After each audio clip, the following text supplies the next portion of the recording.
उत्तराखंड में आखिर मजबूत भू कानून की आवश्यकता क्यों महसूस की जा रही है और कौन से वो लोग हैं जिन्होंने इस लचीले भू कानून का फायदा उठाया है। उत्तराखंड में रियायती दरों पर जिन लोगों को जमीन बांटी गई, उन्होंने भारी मुनाफा कमाते हुए जमीन को आगे या तो बेच दिया या प्लॉटिंग कर दी या हाउसिंग सोसाइटीज बना दी। यह सब हुआ है सरकार की आंख के नीचे, यह सब हुआ है सरकार के तमाम आला अधिकारियों की शय पर। इसीलिए शायद अब मजबूत भू कानून बनने जा रहा है। मैं पूरे प्रकरण को आपको समझाने की कोशिश करूंगा विस्तार से, लेकिन अपने इस प्रकरण पर मैं आगे बढ़ूं उससे पहले तमाम सम्मानित दर्शकों से मेरा आग्रह है, अगर आपने अभी तक इस चैनल को सब्सक्राइब नहीं किया है तो इस चैनल को सब्सक्राइब आप जरूर कर लीजिए। नमस्कार, मैं हूं मनमोहन भट्ट। उत्तराखंड राज्य में 2018 में एक भू कानून लाया गया, लचीला भू कानून इसको बताया गया, लेकिन वास्तव में भू कानून पहले से ही लचीला था या कहीं ना कहीं एक ऐसा छेद छोड़ दिया गया था जिससे यह कानून लचीला हो रहा था।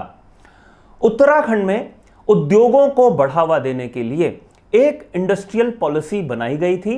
एनडी तिवारी साहब ने यह नीति बनाई थी। उत्तराखंड के दो महत्वपूर्ण स्थानों पर बड़े बड़े इंडस्ट्रियल पार्क बनाए गए, एक तो हरिद्वार है और एक पंतनगर उधम सिंह नगर जिले में है। इसके अलावा भी देहरादून के सेलाकुई और तमाम स्थानों पर कई तरीके से इंडस्ट्री को बढ़ावा देने के लिए इंडस्ट्रियल पार्क बनाए गए। लेकिन एनडी तिवारी के शासन के खत्म होने के बाद जमीनों की बंदरबाट शुरू हो गई। यह सब हो रहा था सरकार की नाक और आंख के नीचे। सरकारी अधिकारियों की शय पर कई उद्योगपतियों ने जमीनें तो खरीदी, लेकिन वहां पर उद्योग नहीं लगाए या कहें कि उद्योगों के लिए निवेश नहीं किया। उत्तराखंड में एक मजबूत भू कानून की मांग लंबे समय से चल रही है।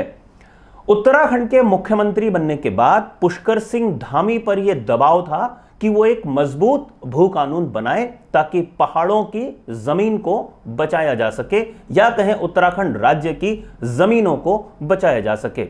उन्होंने इसके लिए एक कमेटी बना दी। कमेटी बनाई पूर्व मुख्य सचिव सुभाष कुमार साहब की अध्यक्षता में। सुभाष कुमार साहब उत्तराखंड की गली गली, मोहल्ले मोहल्ले, गांव गांव से बहुत बेहतर तरीके से वाकिफ है। उत्तराखंड में लंबे समय तक उन्होंने सेवाएं दी हैं। उत्तराखंड की राजस्व से लेकर जमीनों तक की गहरी पकड़ सुभाष कुमार साहब को है, और चूंकि वो खुद शासन का अंग रहे हैं इसलिए उन्हें लूप होल्स भी मालूम है। सुभाष कुमार साहब ने उत्तराखंड के सभी जिलाधिकारियों से एक डिटेल रिपोर्ट मांगी समिति के अध्यक्ष होने के नाते कि उत्तराखंड में कहां कहां पर सरकारी जमीन रियायती दरों पर उद्योगपतियों को स्कूल बनाने के लिए या उद्योग लगाने के लिए या स्कूल के साथ साथ कॉलेज बनाने के लिए या अस्पताल बनाने के लिए या किसी और काम के लिए जो दी गई है उसका विस्तृत ब्यौरा उपलब्ध कराया जाए। तमाम जिलाधिकारियों की रिपोर्ट सुभाष कुमार साहब को प्राप्त हो गई। जब इस रिपोर्ट का अध्ययन करने की बारी आई तो यह जानने की कोशिश सुभाष कुमार साहब और उनके सहयोगी कर रहे थे कि कितना निवेश उत्तराखंड में आया है, कितने लोगों को रोजगार उद्योगों ने दिया है। यह एक अलग तरीके का डेटा तैयार हो रहा था, लेकिन एक गड़बड़ी सुभाष कुमार साहब और उनकी टीम को पकड़ में आ गई। ऐसे कई स्थान हैं जहां पर रियायती दरों पर उद्योगों को जमीन तो राज्य सरकार ने उपलब्ध कराई, लेकिन उद्योगपतियों ने या जिस किसी को भी वो जमीन रियायती दर पर मिली है उसने उसमें उद्योग नहीं लगाए। हुआ क्या, उस जमीन को प्लॉट कर दिया गया, प्लॉटिंग कर दी गई या हाउसिंग सोसाइटी बना दी गई, यानी कि एक भारी मुनाफा उस व्यक्ति ने कमाया जिसने रियायती दर पर सरकार से जमीन ली थी। अब अगर किसी को सरकारी जमीन मिलती है और उसको वो किसी अन्य प्रयोजन के लिए इस्तेमाल करना चाहता है तो उसके लिए एक नियम कायदे बने हुए हैं। सबसे पहले तो जिस कार्य के लिए सरकार रियायती दरों पर जमीन देती है उसको अगर उस कार्य के लिए इस्तेमाल नहीं किया जाता तो वो जमीन वापस सरकार के खाते में समाहित हो जाती है।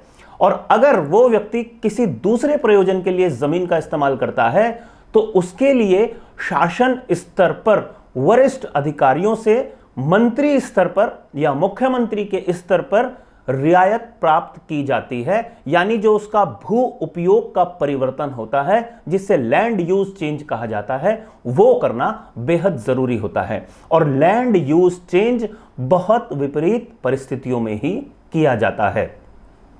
एक सामान्य व्यक्ति अगर कोई कृषि की जमीन खरीदता है 250 वर्ग मीटर या उससे भी कम 250 गज का भी अगर कोई प्लॉट खरीदता है और उसे बैंक से लोन लेना होता है तो बैंक उस पर तब तक लोन नहीं देता जब तक उसका जो यूज है, प्रयोजन है, वो आवासीय नहीं कराया जाता।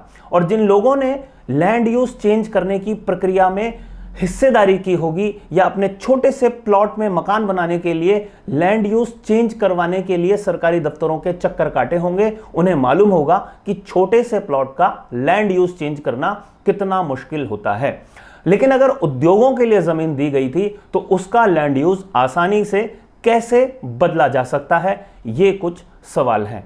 अब सवाल शासन स्तर पर उन अधिकारियों के ऊपर भी हैं जिन्होंने ये लैंड यूज बदले हैं।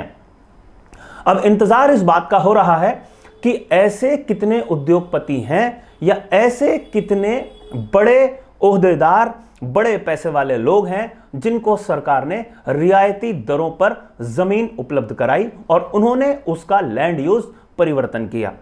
दूसरा सवाल यह है कि वो कौन से अधिकारी हैं जिन्होंने लैंड यूज चेंज करने की इजाजत दी, वो कौन से उद्योग मंत्री या आवास मंत्री हैं जिन्होंने लैंड यूज परिवर्तन करने की हरी झंडी दी, और सबसे महत्वपूर्ण बात वो कौन से मुख्यमंत्री हैं जिनके शासनकाल में सबसे ज्यादा इस तरीके की गड़बड़ियां पकड़ में आई हैं। वैसे अब यह देखना बहुत दिलचस्प होगा कि सुभाष कुमार साहब अपनी विस्तृत रिपोर्ट मुख्यमंत्री पुष्कर सिंह धामी को कब उपलब्ध कराते हैं।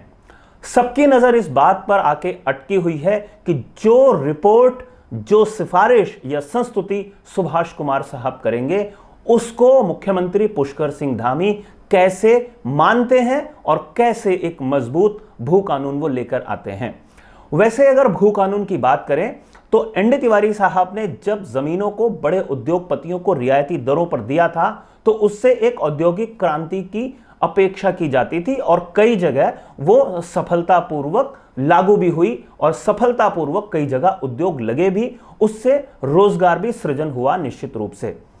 लेकिन जब उनके ऊपर दबाव पड़ा तो उन्होंने आवासीय यूज के लिए सिर्फ 500 वर्ग मीटर जमीन को आम व्यक्ति को देने के लिए भी एक नीति बनाई थी। उनका अंदाजा था कि अगर कोई भी कृषि भूमि पर 500 वर्ग मीटर की जमीन लेता है तो उसमें अच्छा खासा मकान या अपना घर बनाया जा सकता है।